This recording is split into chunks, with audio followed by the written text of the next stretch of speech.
Welcome. Today we are going to talk about atomic structure.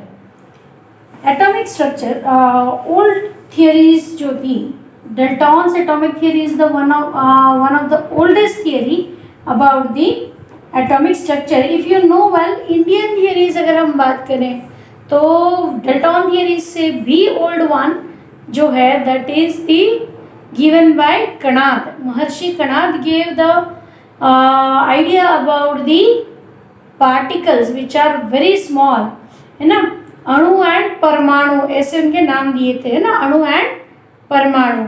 तो वही यहाँ पे इन्होंने बाद में से क्या है कि ये डेल्टॉन थियरी के अंदर the term atom was coined for the first time, है ना। अकॉर्डिंग टू डेल्टॉन थियरी के हिसाब से क्या था, डेल्टॉन थियरी के हिसाब से atom was indestructible, that means उसके टुकड़े नहीं हो सकते थे, है ना, और भी कुछ टुकड़े उसके एटम के नहीं हो सकते। Atom was the smallest particle in a chemical reaction, उससे छोटा कुछ भी नहीं बन सकता था। And they were identical for a single element, एक ही एलिमेंट के अगर हम सारे एटम्स देखें, एक देखें, 100 देखें, 1000 देखें, कुछ भी देखें, ऑल विल लुक अलाइक, है ना। डिफरेंट एलिमेंट्स के मास एटम के जो होते हैं वो अलग होते हैं and they do have different properties as well, है ना। Then compounds, when two compounds are form, compound formation कब से शो किया इन्होंने, when two different elements combine together then the compounds are formed, है ना, उसका ये कॉन्सेप्ट था। Then relative number of kinds of atom, मतलब जैसे मान लो कि अगर आपको कोई बोले कार्बन डाइऑक्साइड, तो कार्बन डाइऑक्साइड में उनका जो नंबर है, जैसे 1 कार्बन प्लस 2 ऑक्सीजन, इससे बनता है कार्बन डाइऑक्साइड, तो ये हमेशा रेशियो जो है 1:2 वाला दैट विल रिमेन सेम और कांस्टेंट, है ना, ये चीज थी। अब क्या है कि अब as the researchers went on, many discoveries were done and it was came forward that atom is made up of 3 subatomic particles. 3 subatomic particles का डिस्क्रिप्शन है, प्रोटॉन, इलेक्ट्रॉन एंड न्यूट्रॉन। ठीक, अब प्रोटॉन की अगर बात करें तो proton is the subatomic particle which is positively charge. कैसा है उसके ऊपर चार्ज, positively charge.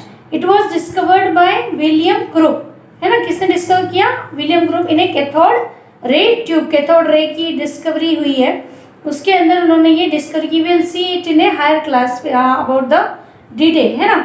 And then J Thomson found that this cathode rays consist of negatively charge particle. Cathode rays काय की बनी हुई है, negatively charge particle which are named as electrons. बाद में से फिर इनकी रेफरेंस से हमें इलेक्ट्रॉन की डिस्कवरी मिली कि भाई पहले एटम के बारे में क्या बोला था डेल्टॉन थ्योरी में, atom do not have any charge, they are neutral. लेकिन जब प्रोटॉन की डिस्कवरी हुई तो भैया एक क्वेश्चन आया कि अगर पॉजिटिवली चार्ज पार्टिकल उसमें प्रेजेंट है तो definitely there must be some negatively charge particles which will neutralise them, तभी दोनों का नंबर सेम भी होना चाहिए, तभी वो आपस में क्या होंगे, एटम क्या होगा, अपने आप में न्यूट्रल। हाँ, लेकिन जब इनका मासेस निकाला, पार्टिकल्स है तो definitely each particle will have some mass, तो प्रोटॉन का मास जो निकाला, इलेक्ट्रॉन का मास निकाला, सम टोटल किया तो पता चला कि एटॉमिक मास के मुकाबले या तो वो मतलब हाफ आ रहा है या हाफ से भी कम आ रहा है।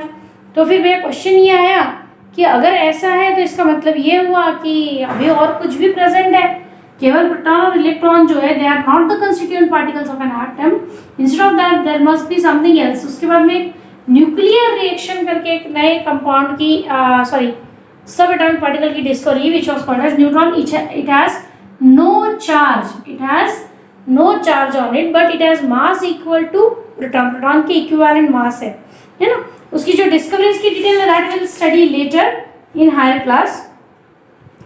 बट अगर हम लोग सब एटॉमिक पार्टिकल्स की बात करें तो उनकी प्रॉपर्टीज हमें बहुत अच्छे से पता होनी चाहिए कि भाई क्या प्रॉपर्टीज है उनकी, है ना, तो वो चीज़ ज़रूर इम्पॉर्टेंट होती है।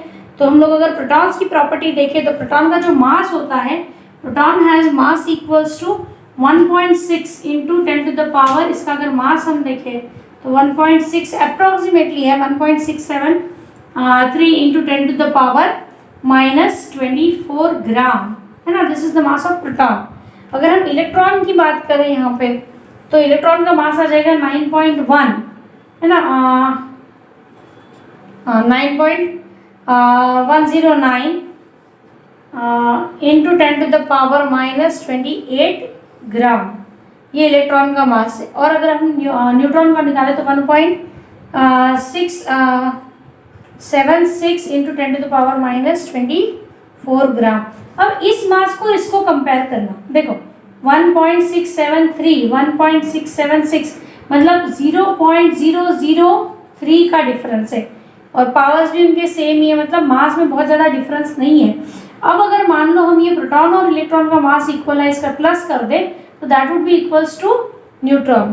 तो जब मास वाली बात आती है तो हम लोग इलेक्ट्रॉन के मास को निग्लिजिबल मानते हैं और ये एज्यूम करते हैं कि प्रोटॉन का मास और न्यूट्रॉन का मास जो है वो सेम होगा, है ना। इस टोटल मास, ये जो 1.673, इसको मान लिया इन्होंने 1 यूनिट मास। कितना माना? 1 unit mass. What about this? Nil मान लिया, मतलब निग्लिजिबल, क्योंकि हमने इसका मास इधर क्या कर दिया, सरप्लस कर रखा है पहले से। और this is also having 1 unit mass, 1 neutron will have 1 unit. ऐसा एजम्पशन करके हम एटॉमिक मासेस जो है, रिलेटिव एटॉमिक मासेस, वो निकालते हैं। चार्जेस हमने देख लिए, proton will have positive charge, electron will have negative charge and neutron will have no charges on them. Now where do this subatomic particle reside, कहाँ होते हैं? पूरे एटम के स्ट्रक्चर में हमें प्रोटॉन कहाँ मिलता है? Proton is available in the centre of an atom which is called as a nucleus. कहाँ मिलता है अपने को? ये न्यूक्लियस में। Neutrons are also present in the nucleus. और ये कहाँ पे होता है भैया? Electrons are present in the atom outside the nucleus. कहाँ मिलेगा ये? आउटसाइड न्यूक्लियस, ठीक है। कहाँ मिलते हैं अपने को ये? Outside the nucleus. तो ये हो गई ब्रीफ के अंदर उनकी डिटेल। अप्रोक्सीमेटली मतलब प्रोटॉन क्या है, उसका मास कितना होता है, उस पर चार्ज कितना होता है, उसे क्या एज्यूम करते हैं। तो these are the basic things which you need to learn, है ना। ये चीज़ें आपको आनी चाहिए। अब अगर हम लोग सब एटॉमिक पार्टिकल्स के बाद की डिस्कवरीज की बात करें थोड़ा सा, तो कुछ कुछ अलग अलग मॉडल्स जो हैं they have been introduce, like मतलब एक प्लम पुडिंग मॉडल था which was put forward by Thomson ने एक प्लम पुडिंग मॉडल दिया था। उनके हिसाब से क्या था कि पूरा जो एटम होता है that is made up of total atom is the bulk of a positive charges and electrons are embedded in them as the, है ना, प्लम्स। वो तुमने कप केक खाया होगा, कप केक के अंदर छोटे छोटे चेरीज डले हुए थे, तो इलेक्ट्रॉन्स को उन्होंने ऐसे एज्यूम किया they are like cherries which are present in the cake, है ना, उस टाइप का। लेकिन अगर ऐसा है तो क्या हो जाना चाहिए भैया? एटम में इलेक्ट्रॉन का तो अपीयरेंस ही खत्म हो जाना चाहिए, they should get mixed with this positively charge, है ना। लेकिन ऐसा होता नहीं है, इसका मतलब कहीं ना कहीं मिस्टेक तो है स्ट्रक्चर के अंदर। उसके बाद में एक discovery I which was very important, Rutherford, Lord Rutherford. उन्होंने क्या किया? He has discovered the nucleus of an atom. For that what do he do? Actually he took A gold foil. Gold इसलिए चूज किया गया क्योंकि gold का malleability जो होता है दैट इज हाईएस्ट वन। तो एकदम थिन प्लेट, उसकी थिन शीट जो है, थिन फॉइल जो है वो बन सकती थी। And then it was been covered from the 3 sides by the zinc sulfide plates. And then there was a resource of the alpha particle. Alpha particle positively charged heavy particles होते हैं, जो कि उसका रिसोर्स होता है radio active element. Radio active element से उनको bombard किया, तो ये क्या हुआ कि यहाँ से बम्बार्डिंग करने से और उसकी स्टडी की गई कि ये पार्टिकल्स को जब ऐसा सीधा डाला तो इनका हो क्या रहा है। And it was observe that कि maximum of the alpha particles went in a straight path, very few were deflected to a little angle, fewer were deflected largely, and extremely low number were deflected back. Maximum of them went in a straight path. ज़्यादातर alpha particle कैसे निकल गए? सीधे। बहुत थोड़े थोड़े से हैं वो डिफ्लेक्ट हो पाए और negligible number were send back.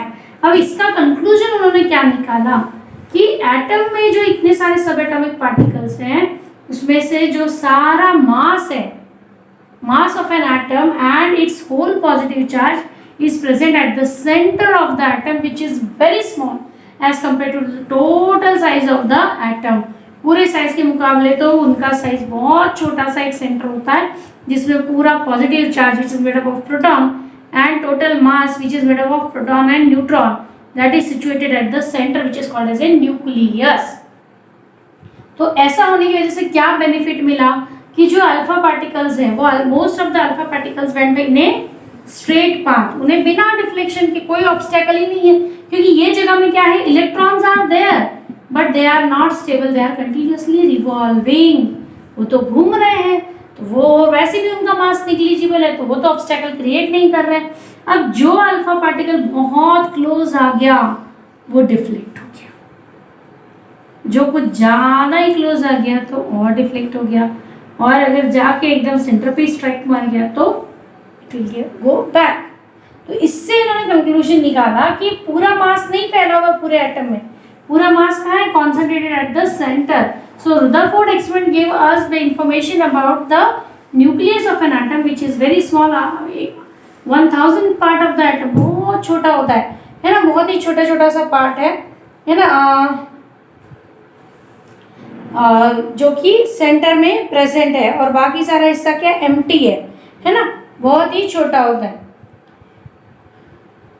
देखो, Rutherford showed that the result of his experiment were consistent with the planetary model. Planetary model, planet जैसा, planets का मॉडल कैसा होता है, sun is at the center, electrons are, मतलब planets are revolving, है ना, तो planetary model जैसा उनका जो स्ट्रक्चर है वैसा वो होगा, in which the heavy nucleus at the center is only 10 to the power minus 17 centimetre, इतना कम है ना, across, and while which takes a role of miniature sun with the planetary electron moving in the orbit of about 10 to the power minus 8 centimetre.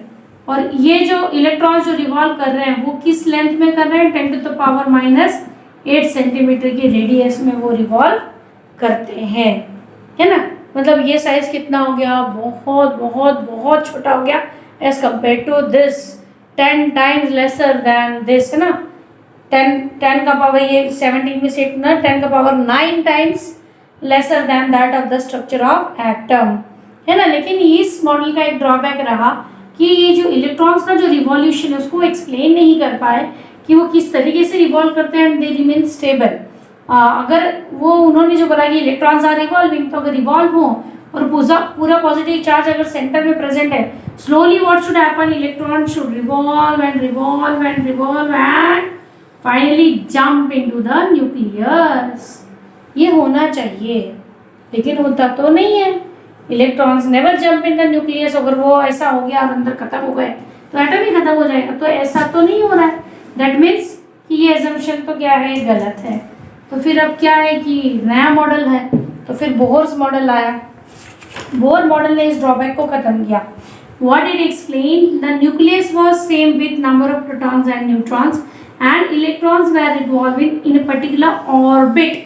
एक रास्ता बनाया उन्होंने which were the different energy levels, अलग अलग energy levels है जिनको के L M ऐसे नाम दे दिए गए, है ना। और या फिर हम लोग मॉडर्न कॉन्सेप्ट में उनको शेल नंबर 1 2 3 ऐसे भी देते हैं। तो ये 1 2 3 क्या है, उनकी एनर्जी रिक्वायरमेंट्स है। अगर किसी भी इलेक्ट्रॉन को इस फर्स्ट शेल में रहना तो इसकी पर्टिकुलर एनर्जी रिक्वायरमेंट है जिसे उसे पूरा करना पड़ेगा। उससे ज़्यादा एनर्जी लेके भी वो नहीं रह सकता है, कम एनर्जी लेकर के भी वो नहीं रह सकता। उस पर्टिकुलर एनर्जी लेवल में ही वो उस जोन में रह सकता है। तो ये अलग अलग ऑर्बिटल्स है जिसमें इलेक्ट्रॉन्स जो हैं मूव कर रहे हैं, है ना। तो इस तरीके से प्रोटॉन इलेक्ट्रॉन न्यूट्रॉन की डिस्कवरी हो गई, ठीक है। इसके बाद में जो ओल्ड थियरीज थी regarding the periodic table, periodic table जो पुराना बना था that was Mendeleev's periodic table. It was based on the atomic mass, वो मास पर बना हुआ था। बट क्योंकि अब एटॉमिक नंबर की डिस्कवरी हो गई थी, सब एटॉमिक पार्टिकल की, तो एक नया टर्म आया था एटॉमिक नंबर। ये क्या था, ये इससे हमें पता चला इलेक्ट्रॉन्स का जो अरेंजमेंट है that is the basic cause of the chemical reactivity of the element. किसी भी एलिमेंट की रिएक्टिविटी के लिए रिस्पॉन्सिबल कौन है, उसका इलेक्ट्रॉनिक कॉन्फ़िगरेशन है। तो किस पे डिपेंड करता है, इलेक्ट्रॉन्स पे डिपेंड करता है। तो भैया हम इलेक्ट्रॉन को क्या प्रॉपर्टी रख सकते हैं क्या क्लासिफिकेशन की, लेकिन वहाँ पे फिर से एक क्वेश्चन मार्क था कि अगर इलेक्ट्रॉन्स को रखें तो इलेक्ट्रॉन्स तो लिए भी जा सकते हैं, दिए भी जा सकते हैं, सब कुछ किया जा सकता है। तो फिर इलेक्ट्रॉन का नंबर तो स्टेबल नहीं है। Then what is to be done, उससे सेम नंबर किसका होता है, प्रोटॉन का। So what was done? Atomic number was a term given which is equals to proton, that is represented by capital letter Z. So atomic number is Z, that is equals to number of proton. It is equals to number of electron in a neutral isolated gaseous atom. लेकिन electron vary करेगा अगर आप उससे cation anion बना लोगे तब, लेकिन stable क्या रहेगा? Number of proton. तो atomic number is equals to what? Number of proton. इसी से मॉडर्न पीरियोडिक टेबल बनी है एटॉमिक नंबर पर डिपेंडेंट, कि एटॉमिक नंबर जितना बढ़ता जाएगा with the increasing atomic number the modern periodic table is form. ना how to write atomic number अभी मैंने बताया तुमको Z, है ना. अगर हम लोग किसी के एलिमेंट का सिंबल बनाए मान लो, तो उसको मान लो X ले लिया, तो एटॉमिक नंबर हम कहाँ लिखेंगे? It is written as a subscript. कहाँ लिखा जाता है? सबस्क्रिप्ट में लिखा जाता है. ठीक है. इसके बाद में एक और एक चीज है एटॉमिक मास. एटॉमिक मास कैसे बना है? It is represented by capital letter A. इसको कैपिटल लेटर A से रिप्रेजेंट करते हैं. A is equals to P plus N, number of proton plus number of neutron के बराबर है. अब इसको इस सिंबल में मैं कहाँ फिट करूं? It is written as a superscript. Superscript में क्या लिखते हैं? Atomic mass. What is written in the subscript? Atomic number, है ना. ये उसका रिप्रेजेंटेशन हो गया. तो Z is equals to what? P और E हो गया, है ना. And A is equals to what? अभी क्या बोला अपन ने? N प्लस P हो गया. अब मुझे अगर नंबर ऑफ न्यूट्रॉन निकालना, मुझे किसी ने एटॉमिक नंबर दे दिया और मास नंबर दे दिया, और उससे अगर मुझे नंबर ऑफ न्यूट्रॉन निकालने तो कैसे निकालें? Neutron is equals to atomic mass minus proton, या फिर हम ऐसे भी लिख सकते हैं atomic mass minus atomic number. ये भी करेंगे तो भी हमें क्या आ जाएगा? नंबर ऑफ न्यूट्रॉन्स आ जाएंगे. ठीक है. तो इस तरीके से ये हो गया तुम्हारा मास नंबर. अब आपको फर्स्ट 20 एलिमेंट्स के तो एटॉमिक नंबर वगैरह सब अच्छे से पता होने चाहिए. चलो एक चीज डिस्कस करते हैं यहाँ पे. एक छोटा सा एक न्यूमेरिकल है. Let us go through it so that you will be very thorough about the concept of atomic number and mass number. Now they have given calculate number of proton, electron and neutron in Cl 3570. ठीक है. ये चीज दे रखी question में. Now what is to be done? First what should we write? इनके ये क्या है ये लिखना पड़ेगा. What is A? A means atomic mass.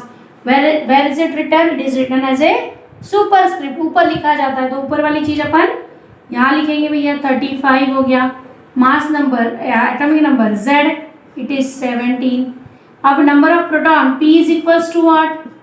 किसके बराबर होता है? एटॉमिक नंबर के बराबर, मतलब 17. इलेक्ट्रॉन भी उसी के बराबर होता है, प्रोटॉन के बराबर, इसलिए ये भी 17. अब न्यूट्रॉन कैसे निकालेंगे? Atomic number minus atomic mass minus atomic number, तो A माइनस Z कर दो. 35 माइनस 17 कर दो, तो क्या बचा? 18. So number of neutron is equals to 18. तो इस तरीके से हम लोग क्या कर सकते हैं? अगर हमें सिंबल दे रखा है और ये दोनों इन्फॉर्मेशन दे रखी है, तो हम उससे क्या निकाल सकते हैं? एटॉमिक नंबर और मास नंबर से प्रोटॉन, इलेक्ट्रॉन, न्यूट्रॉन निकाल सकते हैं. या फिर उल्टा भी क्वेश्चन हो सकता है. Sometimes it may be asked in a reverse fashion, like proton electron की इन्फॉर्मेशन दे दी या प्रोटॉन न्यूट्रॉन की दे दी और आपको ये सिंबल ड्रॉ करने के लिए बोल दिया, इलेक्ट्रॉन पूछ लिए, इस टाइप से एटॉमिक मास पूछ लिया. तो ये चीज़ें पूछी जा सकती हैं either way. So you should be able to write this. The next topic which is important is writing electronic configuration. Electronic configuration क्या होता है? That is the arrangement of the electron in different shells. अलग अलग shells में electrons किस तरीके से अपने आप को arrange करते हैं, ये उसका information है. उसके लिए हमें क्या चाहिए होता है? atomic number. और हमें ये तो पता हो कि भाई कितने भर सकते हैं maximum. उसके लिए एक रूल होता है, that is called as 2n square rule. 2n square rule, where n represents the number of shell. Like for an instance, if अगर n is equals to आपका 1 है, ठीक है, तो ये वैल्यू यहाँ सब्सटीट्यूट करो तो क्या आ जाएगा? Number of electron in shell number 1 is equals to 2 into 1 का स्क्वायर. 1 का स्क्वायर क्या होता है? 1 ही होता है, तो 2 into 1 2. That means the first shell can accommodate maximum 2 electron.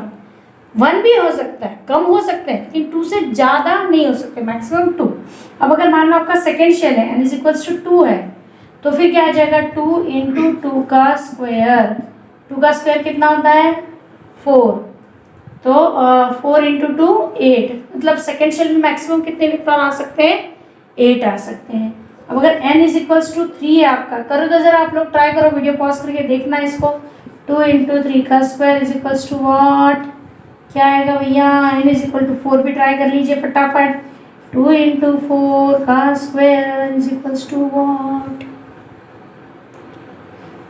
यहाँ पे आ जाएगा 3 का स्क्वायर 9, 9 2 18। यहाँ पर जाएगा 4 का स्क्वायर 16, 16 2 32। तो ये हो गए number of maximum electrons. Maximum electrons कितने आ जाएंगे? ये जो n = 4 का क्या आएगा?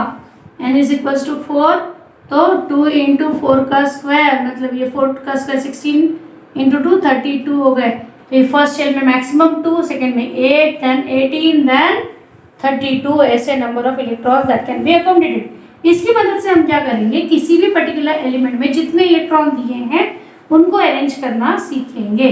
देखो, let us see, like suppose hydrogen atomic number 1, तो एक ही इलेक्ट्रॉन है भैया फर्स्ट शेल में डाल दो, बाकी तो खाली पड़े हैं। हीलियम की बात करते हैं 2, तो फर्स्ट शेल में कितने आते हैं? अपन ने क्या लिखा था? 2, 8, 18 और 32। इसको दिमाग में रख के काम करेंगे। यहाँ पे कितने हैं? 2 आ सकते हैं, हाँ आ सकते हैं, चलो लिख दिया 2। इसके बाद में लिथियम पे आ जाओ, लिथियम का एटॉमिक नंबर है 3। अब 3 में से तो यहाँ तो केवल 2 ही आते, तो 2 लिखेंगे। अब बचा कितना? 3 - 2 = 1। यहाँ 8 की कैपेसिटी 1 लिख सकते हैं। अब बेरिलियम पे आ जाओ, बेरिलियम का एटॉमिक नंबर 4, क्या आ जाएगा? 2, इसमें 2 आ गए। अब आगे आ जाएंगे बोरॉन पे 5 एटॉमिक नंबर हो गया मान लो, तो 2 × 2 और फिर कितना आ गए? 3। ऐसे करते जाओ। फ्लोरीन पे आ जाओ, फ्लोरीन का एटॉमिक नंबर क्या है? 9, कितना आएगा? 2 और 7, ठीक है। अब अगर नियॉन पे मैं आ जाती हूँ, नियॉन का एटॉमिक नंबर क्या है? 10, तो कितना बन गया? 2, 8। अब सोडियम पे आ देखना क्या आएगा? सोडियम पे 11, 2 भर दिया, 8 भर दिया। अब 8 से ज़्यादा नहीं आएगा यहाँ पे, मतलब इसको 9 नहीं लिख सकती। यहाँ पे मैंने क्या 1 2 3 4 5 6 7 8 ऐसा चलता रहा, है ना। लेकिन अब 8 के बाद यहाँ तो 8 से ज़्यादा आ ही नहीं सकते, तो अगला इलेक्ट्रॉन कहाँ जाएगा? अगले शेल में, मतलब 2 8 1 हो जाएगा, है ना। इस पूरे सिस्टम में आपको 2 एक्सेप्शनल केसेस है। एक है तुम्हारा कैल्शियम और एक है पोटेशियम। पोटेशियम का नंबर होता है 19, कैल्शियम का होता है 20। तुमको कुछ भी याद नहीं रखना है, बस इतना ही याद रखना है कि इसका कॉन्फ़िगरेशन 2881 एंड 2882 रिस्पेक्टिवली है। अब यहाँ पे भैया ये कंफ्यूजन है कि ये 18 क्यों नहीं हुआ? तो ये 18 में ऐसी सिचुएशन होती है कि हर शेल में भी सब शेल्स होते हैं, वो हम हायर क्लास में पढ़ेंगे डिटेल, लेकिन उसमें भी ऑक्टेट इंपॉर्टेंट होता है, which is most stable configuration. तो हम इतना ही समझेंगे कि इसके लिए यही कॉन्फ़िगरेशन मोस्ट स्टेबल है। हायर शेल में एक छोटा सब शेल होता है that is having less energy requirement, इसलिए हमने उसको पहले भर दिया। ये 2 एक्सेप्शनल केसेस है आपको इलेक्ट्रॉनिक कॉन्फ़िगरेशन में, ठीक है। आगे समझ में? तो ये था तुम्हारा how to write down the electronic configuration. अरे यार देखो जी, यहाँ पे नियॉन का 2 8 कॉन्फ़िगरेशन है, सोडियम का क्या है? 2 8 1 है ना। ऐसे 2 एक्सेप्शनल केसेस है, पोटेशियम और कैल्शियम, ये आपको देखने। अब इसका अगर तुमको कोई डायग्राम ड्रॉ करने बोले तो कैसे करेंगे? मान लो कैल्शियम का ही कोई बोल दे, तो कैल्शियम का सबसे पहले तो अपन क्या करेंगे? कैल्शियम का अपने को सिंबल पता होता है Ca 20 40, तो अपने को proton, number of protons 20, number of electrons 20, number of neutrons 40 - 20 again 20, ठीक है।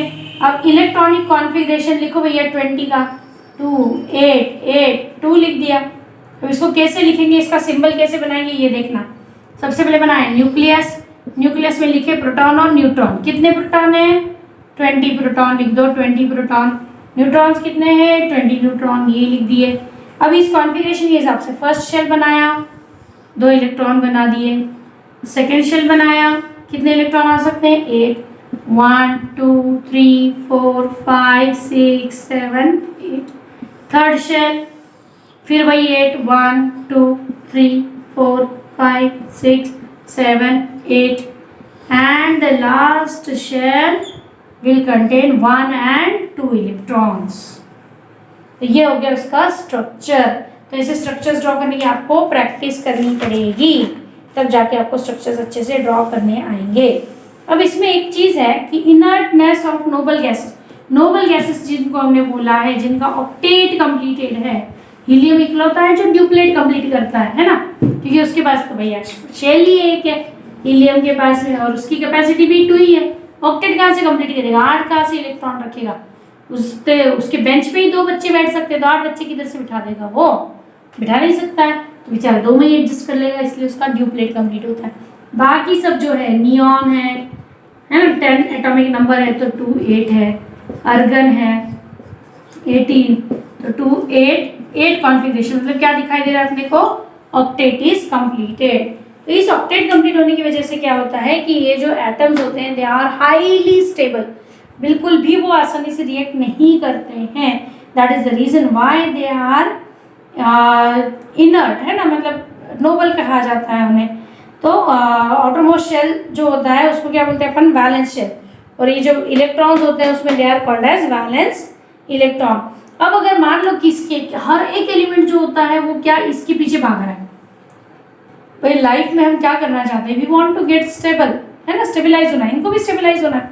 तो जिन भी एटम्स के वैलेंस शेल में 1 2 3 इलेक्ट्रॉन है वो क्या करते हैं, ये देखो 8 है, मतलब 8 तो बहुत ज़्यादा हो गया, आधे से भी कम है, ये बेचारे इलेक्ट्रॉन दे करके ही अपना ऑक्टेट कंप्लीट कर लेते हैं। लाइक सोडियम मान लो Na11 तो 2 8 1 हो गया, तो अब ये 1 ही तो इलेक्ट्रॉन है वैलेंस शेल में, ये दे दिया तो अंदर तो पहले से ऑक्टेट रेडी है, तो 1 इलेक्ट्रॉन डोनेट हो जाएगा। मैग्नीशियम का अगर एग्जांपल है तो 2 8 2, वहाँ भी 2 इलेक्ट्रॉन इजीली डोनेट हो जाएगा, लेकिन ये 1 2 3 वाले डोनेट करते हैं, that's why they are called as metallic in nature, तो मेटल हो गई है। जिनके वैलेंस शेल में 5 6 एंड 7 इलेक्ट्रॉन्स है, they have a tendency to gain the electron. 5 है तो 3 और ले लेगा तो कितने हो गए, 8 हो गए। 6 है तो 2 और ले लेगा तो कितने हो गए, 8।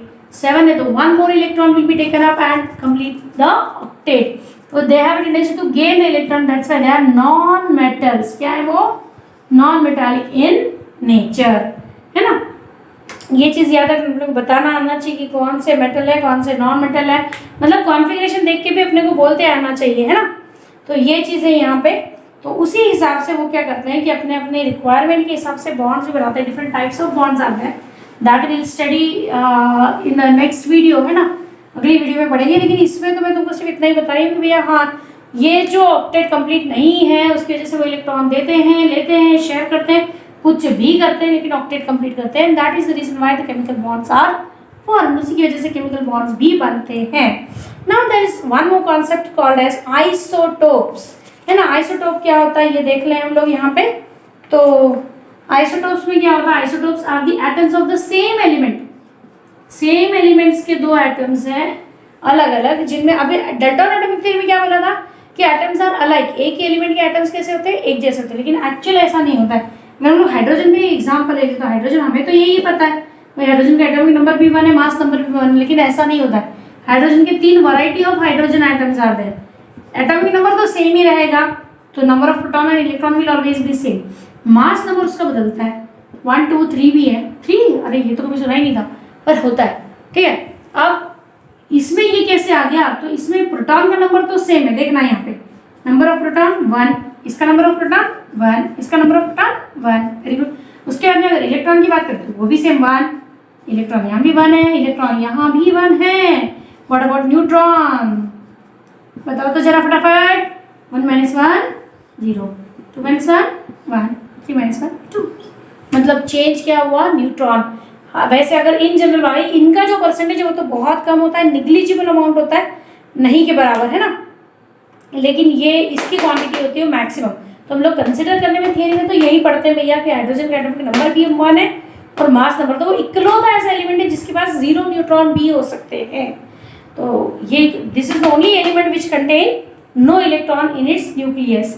बाकी ये उसके क्या आइसोटोप है, this is called as protium, this is called as deuterium and this is called as tritium. Protium, the word protium means first, deuterium deu means 2, tritium tri means 3, तो ऐसे उनके नाम हैं, ठीक है। अब वैसे अलग अलग और भी एग्जाम्पल्स हैं, क्लोरीन का भी आइसोटोप होता है, कार्बन के भी, बहुत सारे एलिमेंट्स के अलग अलग आइसोटोप्स होते हैं, उनके अलग अलग यूटिलिटीज भी होती है।